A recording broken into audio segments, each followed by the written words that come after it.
Hello everyone, class 12 chapter number 1 nature and significance of management. आज मैं आपका topic start करवा रही हूँ चैप्टर नंबर 1। इसके अंदर स्टार्टिंग में हम क्या कर रहे हैं कि भाई हमें किसके बारे में पता करना है, नेचर सिग्निफिकेंस। तो सबसे पहले हमें पता होना चाहिए what you mean by management. Management क्या होता है? Manage plus man plus T. हमें क्या करना है? मैनेज करके चलना है सभी चीज़ों को। कौन करता है? मैनेज, मैन करता है। टी फॉर टाइम्स, यानी सारी की सारी चीज़ों को according to time, according to task क्या करता है? कंप्लीट करता है मैन। तो हमारा क्या है? मैनेजमेंट वो क्या करता है? मैनेज करता है रिसोर्सेज को। कहीं ना कहीं कोई भी ऑर्गेनाइजेशन हो, बिग हो स्मॉल हो, ऑर्गेनाइज हो अनऑर्गेनाइज ऑर्गेनाइजेशन हो, सभी के अंदर क्या होता है? मैनेज करना होता है। तो मैनेज किन को करता है? रिसोर्सेज को। अगर वहाँ पर मैनेजमेंट नहीं है तो वो रिसोर्सेज प्रोडक्शन प्रोसेस के लिए एज इट इज रह जाएंगे, वो किस में कन्वर्ट नहीं हो पाएंगे, उन चीज़ों का प्रोडक्शन, यानी हमारा जो टास्क है वो टाइम पर फुल नहीं करेगा। हमारी basically two type of resources होते हैं। First one is your human resources and second one is your physical resources. जो मैन होता है दोनों रिसोर्सेज को क्या करता है? प्रॉपर वे से यूज करता है। चलिए अब हम डेफिनेशन करते हैं मैनेजमेंट की। Management is the process of getting thing done with the aim of achieving goal effectively and efficiently. Management क्या? एक ऐसी प्रोसेस है जिसके अंदर हमें गोल को अचीव करना है, जो हमारा गोल होता है, इफेक्टिवली एंड एफिशिएंटली। ठीक है। थ्री हमारे क्या होते हैं कि इसके अंदर हमने बेसिकली स्टडी किया। First one is your process के बारे में, second one is your effectively and third one is your efficiently. तो प्रोसेस क्या होती है कि हमारी मैनेजमेंट की एक प्रोसेस होती है जो किसके ओरिएंटेड होती है? Goal oriented. तो इसके अंदर हम स्टडी करेंगे पॉस डीसी। पॉज डीसी मतलब P for planning, O for organising, S for staffing, D for directing, last one is your C means controlling. ये क्या होती है? एक सीरियल के अकॉर्डिंग प्रोसेस होती है। बीच में ये प्रोसेस क्या नहीं हो सकती, ये नहीं है कि फर्स्ट प्लानिंग कर लिया फिर डायरेक्टिंग या फिर कंट्रोलिंग, ये एक सीरियल में चलती है पॉज डीसी। ठीक है। तो इसके अंदर हम सारी चीज़ों का क्या करते हैं? प्रॉपर वे से करते हैं, सिस्टमेटिक वे से। किसके लिए? हम अपने गोल को अचीव करने के लिए। सेकंड वन इज जो इफेक्टिवनेस। इफेक्टिवनेस में क्या होगा? हमारा जो राइट टास्क है हमें उसको क्या करना होगा? ऑन टाइम कंप्लीट करना होगा। Third one is efficiency. हमें टास्क क्या करना है? करेक्टली करना है, और उसके अंदर हमारी कॉस्ट भी क्या आनी चाहिए? मिनिमम कॉस्ट आनी चाहिए। ये थे हमारे थ्री एलिमेंट किससे रिलेटेड? मैनेजमेंट से रिलेटेड। अब हम स्टडी करेंगे करेक्टरिस्टिक ऑफ मैनेजमेंट। क्या क्या करेक्टरिस्टिक है किसकी? हमारी मैनेजमेंट की। First one is your goal oriented process. हमारी जो मैनेजमेंट है वो कैसी होती है? गोल ओरिएंटेड प्रोसेस होती है। जैसे कि अगर मैं एग्जांपल दूँ, जैसे कि एक एयरटेल कंपनी है, उसने टारगेट रख लिया है कि हमें इस ईयर इतने अपने क्या करने हैं? कंज्यूमर क्रिएट करने हैं। अब जैसे क्या होने लग रहा है? कोविड-19 के कारण सारे के सारे लोग क्या होने लग रहे हैं? अपने घर पे है। तो मोस्टली जो एयरटेल कंपनी है या फिर हमारी अनदर कंपनी है, उसका आइडिया है, तो उनका मेन टारगेट क्या है कि कहीं ना कहीं अब हम क्या कर सकते हैं? अपने कंज्यूमर को ज़्यादा से ज़्यादा अट्रैक्ट कर सकते हैं। Second one is your persuasive. Management क्या है? एक परसुएसिव प्रोसेस है, यानी इसके अंदर स्मॉल ऑर्गेनाइजेशन हो, लार्ज ऑर्गेनाइजेशन हो, इवन क्या होता है कि सारी तरह की ऑर्गेनाइजेशन हमारे सोशल इकोनॉमिक हर चीज में मैनेजमेंट की क्या होती है? Requirement. Third one is your management क्या है? मल्टी डायमेंशनल है। मैनेजमेंट मल्टी डायमेंशनल कैसे है? First one is manage of work. वो मैनेज करती है वर्क को, यानी what is to be done, हमें क्या काम करना है। व्हाट इज डन, हमें क्या करना है काम। यानी जैसे कि मैं स्कूल में क्या करती हूँ? टीच करती हूँ। Same as it is hospital में डॉक्टर क्या करता है? पेशेंट को ट्रीट करता है। Second one is people who is done. वो इज डन का मतलब कि इसके अंदर हमारे ह्यूमन रिसोर्सेस होते हैं, वो उन प्रॉपर वे से क्या करते हैं? टास्क को कंप्लीट करते हैं। Third one is operation, how is done, कि हमारा जो काम है वो कैसे कैसे क्या होगा? कंप्लीट होगा, उसके बारे में हम क्या करते हैं? स्टडी करते हैं। तो इस वे से जो मैनेजमेंट है वो क्या है? Multi dimensional. मैनेजमेंट क्या है? आपकी कंटिन्यूस प्रोसेस है, नेवर एंडिंग प्रोसेस है। इसके अंदर मैंने अभी बताया था पोस्ट डीसी यूज होता है। पोस्ट डीसी मीन्स हमारा क्या होता है? कंटिन्यूस होता है, नेवर एंडिंग है। ग्रुप एक्टिविटी मैनेजमेंट के अंदर क्या होता है? हमारा एक ग्रुप में काम करते हैं हम सारे के सारे।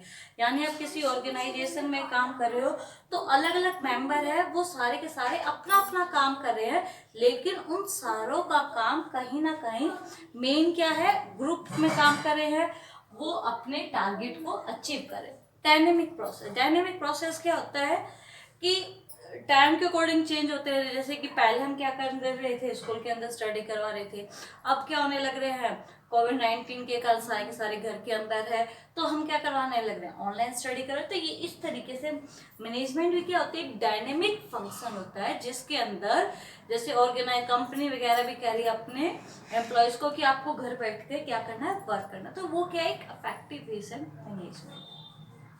इंटेंजिबल फोर्स के अंदर क्या है कि हमें मैनेजमेंट के अंदर ये तो दिखाई देता है कि मैन वर्क कर रहा है, मैन विजिबल है, मैन के द्वारा किया हुआ टास्क हमें विजिबल है, लेकिन वो किस वे से काम करता है, वो क्या है? इंटेंजिबल फोर्स है। ये थी हमारी कैरेक्टरिस्टिक ऑफ मैनेजमेंट।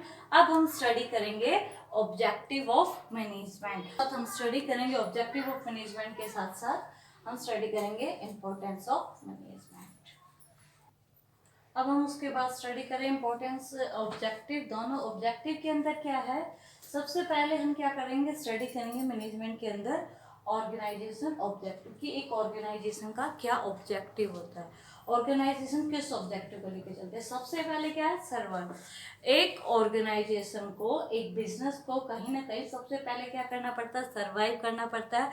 अपने फ्यूचर को कहीं ना कहीं एस्टैब्लिश करने के लिए, मेंटेन करने के लिए सबसे पहले वो सर्वाइव करता है। उसके बाद जो प्रॉफिट होता है वो लाइफ ब्लड होता है बिजनेस का। जैसे जैसे प्रॉफिट कमाने लग जाता है बिजनेसमैन, तो कहीं ना कहीं बिजनेस, तो फिर इसका मतलब है कि कहीं ना कहीं ऑर्गेनाइजेशन अपने ऑब्जेक्टिव को अचीव करी है। Third one is your growth. Survive हो गया, प्रॉफिट हो गया। थर्ड वन वो क्या करना चाहता है? ग्रोथ करना चाहता है। ग्रोथ कब होगी? जब उसका सेल्स टर्नओवर रेशो है वो बहुत आएगा, या प्रॉफिट टर्नओवर लगातार होगी, या फिर उसकी जो सेल्स है वो इंक्रीज होती चली जाएगी। सेकंड वन है जो सोशल ऑब्जेक्टिव। ऑर्गेनाइजेशन के साथ साथ क्या होता है?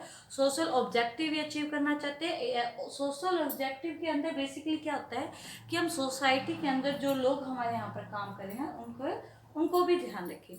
तो सोशल ऑब्जेक्टिव के अंदर सबसे पहले क्या होगा? इको फ्रेंडली इन्वायरमेंट प्रोवाइड कर रहे हैं, ताकि वो उस इको फ्रेंडली इन्वायरमेंट के अंदर क्या कर सके? काम कर सके। उसके अलावा जो poor section of the society है, जो अनएम्प्लॉयड पर्सन है, उन्हें क्या दे रहे हैं? वर्क दे रहे हैं। उसके अलावा जो एम्प्लॉय वहाँ पर काम कर रहे हैं, उनके जो बच्चों के लिए स्कूल्स वगैरह या फिर हॉस्पिटल वगैरह, या उनके लिए क्या करना है कि उनके लिए गर्ल्स वगैरह की हाउस फैसिलिटी प्रोवाइड करना। ये क्या है? सोशल।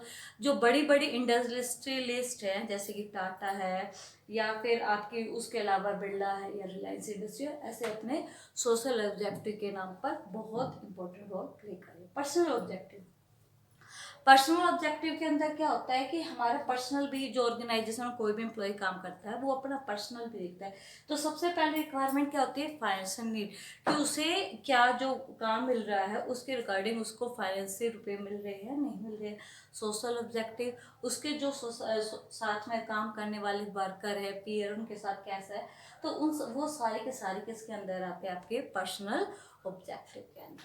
इम्पोर्टेंस ऑफ मैनेजमेंट क्या होती है? अचीविंग ग्रुप गोल। हम जैसे कि मैंने पहले भी एग्जांपल दिया था, एयरटेल कंपनी है, उसने इस साल क्या कर दिया? टारगेट रख दिया कि हमें अपने 1 मिलियन जो क्या है कंज्यूमर इंक्रीज करना है। तो सारे के सारे जो एम्प्लॉय है उसके अंदर काम करने वाले हैं, वो सारे के सारे उस ग्रुप गोल को अचीव करने के लिए लग गए। सारे के सारे एम्प्लॉय का टास्क क्या है? अलग अलग है, लेकिन सारे के सारे उसी गोल को अचीव करने के लिए लग गए। तो यही इंपॉर्टेंस है मैनेजमेंट।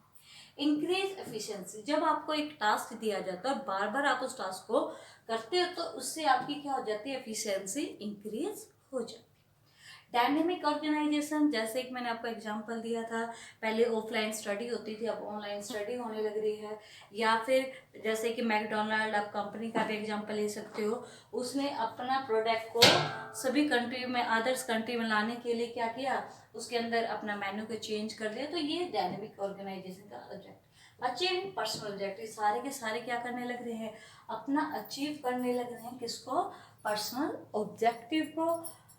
पर्सनल ऑब्जेक्टिव में वही आपकी फाइनेंशियल नीड्स आ गई, आपकी social needs. Development of society, management की इंपॉर्टेंस में हम नया क्या है, हम डेवलपमेंट करना है सोसाइटी का, जो हमारा एरिया उसके अंदर भी हमें फोकस करना है। इसके लिए हम क्या कर रहे हैं, इको फ्रेंडली इन्वायरमेंट दे रहे हैं, अनएम्प्लॉयड पर्सन को क्या दे रहे हैं, एम्प्लॉयमेंट दे रहे हैं। तो ये सारी चीज़ें हमारे इसके अंदर आती है। तो ये था आज का topic. Next topic in next video.